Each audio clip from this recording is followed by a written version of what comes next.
How did this come about? You want to know my story? Okay. Well, I am an overachiever. I did not let a car accident, a coma, homelessness my senior year of high school stop me from graduating from honors because I was a really good student. And I went to a top college, which I would not recommend doing when you're suffering from a head injury. And I graduated from that. I was this fat little girl, and I still grew up to become a professional ballet dancer. So I know how to make things happen. Coaching school, easy, easy. I hear people talk about, oh my God, certification is going to be so hard, the classes are so hard. It wasn't for me. It just wasn't. But making money is the one thing I couldn't do. I felt guilty. Helping people is so easy. It's like my OCD. I give advice and help, especially where it's not asked. But taking money for it, that's where everything would fall apart. And I kept giving myself, I would take classes. This is my addiction, as I keep taking classes, and then I can charge, right? Oh, if I get this skill. Didn't matter. It didn't matter. I still felt guilty about charging.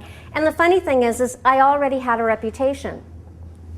I had a reputation already when I was just beginning for making things happen. I'm the coach with the magic touch. Within 2 weeks of starting to volunteer coach a group of entertainment professionals, one of my clients was nominated for an Emmy. Another one got an agent.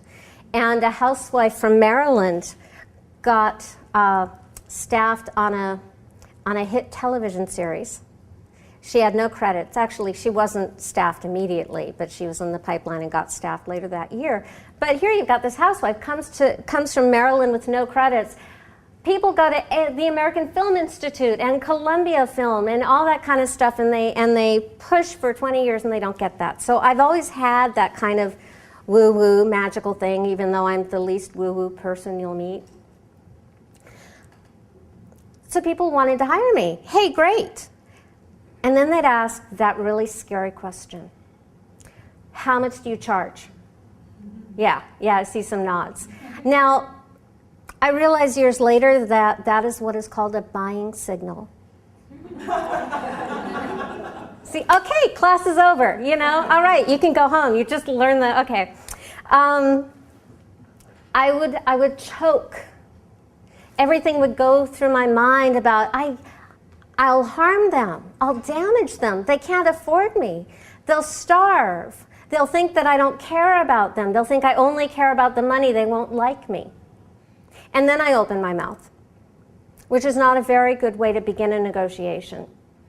And these poor people thought that they wanted to hire me, and then they faced this person who was hemming and hawing and so uncomfortable about being hired.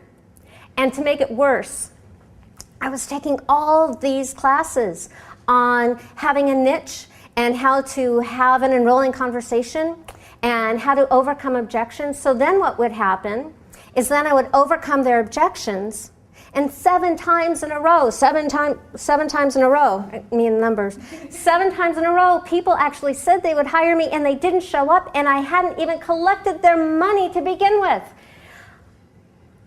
And I was even certified by them.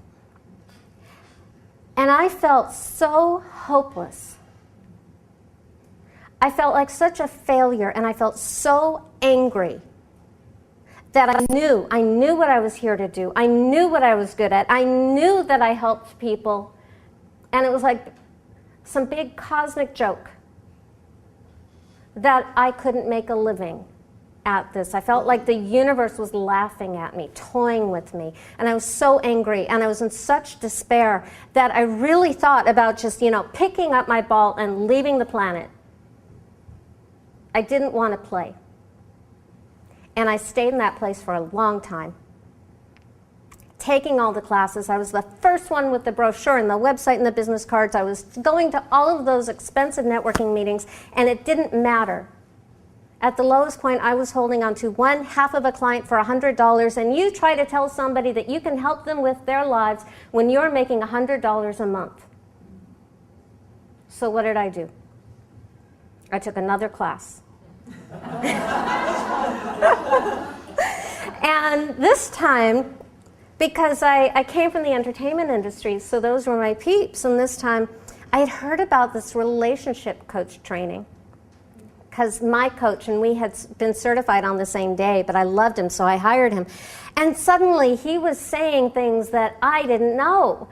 And that made me mad. Because we had gotten certified together and we were supposed to know the same things. But it was so interesting.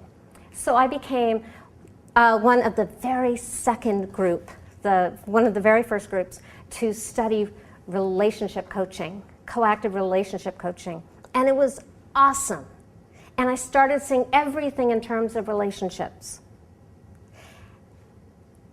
And I saw money as a relationship. But I saw money as a relationship in a very different way. Because there are a lot of really good teachers out there who talk about your relationship with money. And the way I talk about money could not be more different.